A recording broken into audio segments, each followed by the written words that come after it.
नमस्कार, मेरा नाम डॉक्टर तरुण पाराशर है और मैं कंसल्टेंट पल्मोनोलॉजिस्ट हूँ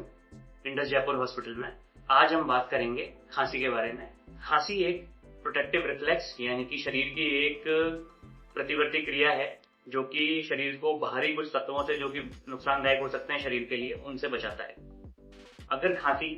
बहुत ज्यादा है या बिना किसी कारण के हो रही है तो वो एक डिजीज प्रोसेस यानी कि शरीर में पनप रहे किसी रोग के बारे में आपको जानकारी देती है, इंडिकेशन देती है। खांसी के कई कारण हो सकते हैं जो कि नाक से लेकर आपके लंग्स तक किसी भी एरिया में डेवलप हो सकता है और उसके अलावा भी दूसरे शरीर के अंगों की बीमारी में भी खांसी हो सकती है। खांसी सोली हमेशा अकेला एक सिम्टम हो यानी कि एक लक्षण हो, यह आवश्यक नहीं है। खांसी दूसरे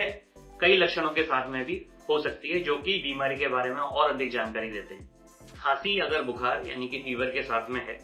तो इसके कई कारण हो सकते हैं जैसे कि निमोनिया, टीबी और गले में इन्फेक्शन, नाक में इन्फेक्शन, टॉन्सिलाइटिस की प्रॉब्लम इत्यादि इत्यादि। अगर खांसी के साथ आपको सांस की दिक्कत है तो इसके कई कारण हो सकते हैं जैसे कि एस्मा, सीओपीडी की परेशानी, आईएलडी, कार्डियक प्रॉब्लम्स और इसके अलावा दूसरे इन्फेक्शंस भी हो सकते हैं, न्यूमोनिया हो सकता है, आपकी सिस्टमिक प्रॉब्लम्स, शरीर के अदर जो ऑर्गन्स हैं उसमें समस्या हो सकती है। इसके अलावा खांसी अगर वीजिंग यानी कि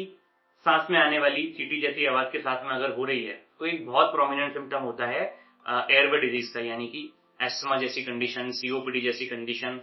लंबी नाक की एलर्जी जिससे एस्मा बनने लगा हो, छाती में दर्द अगर खांसी के साथ है तो ये इंडिकेट करता है कई बार प्लूरल डिजीज यानी कि फेफड़े के बाहर का जो आवरण है उसमें होने वाली बीमारी यानी कि टीबी, जैसे कि पानी भर जाना टीबी के अंदर या फिर आपके उसमें सूजन हो जाना, और कार्डियक डिजीज यानी कि कार्डियोलॉजिकल प्रॉब्लम्स हैं जिसके अंदर आपके हार्ट अटैक भी हो सकता है, उसमें भी खांसी कई बार आपको आ सकती है। अगर खांसी के साथ में सांस की परेशानी है और आपको स्लीप डिस्टर्बेंस है तो ये प्रॉब्लम ओएसए यानी कि ऑब्स्ट्रक्टिव स्लीप एपनिया भी हो सकता है। अगर किसी को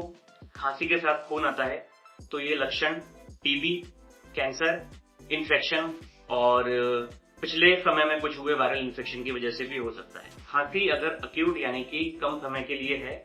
तो इसका कारण अधिकतर इन्फेक्शंस और एस्मा, सीओपीडी से समस्याओं में बढ़ोतरी हो जाना जैसे कि एक्सर्बेशन हमारी भाषा में हम कहते हैं, इनके कारण भी हो सकता है। खांसी अगर लंबे समय से है जो कि बहुत ज्यादा इंपॉर्टेंट चीज है जो कि एक पल्मोनोलॉजिस्ट अपने पेशेंट्स में काफी फेस करता है। खांसी अगर बहुत लंबे समय से अगर आपको हो रही है तो इसके मल्टीपल रीजन हो सकते हैं, कई सारे कारण हो सकते हैं जिसमें बहुत ज्यादा कॉमन है कि आपको लंबे समय से फेफड़े के अंदर कोई इन्फेक्शन है जो ठीक नहीं हो रहा है, या फिर आपको नजले की प्रॉब्लम है लंबे समय से, या फिर आपको टीबी, आईएलडी, सीओपीडी या एस्मा जैसी बीमारियां जिनका पूरा पुख्ता इलाज अभी तक नहीं हुआ। अगर आपको भी खांसी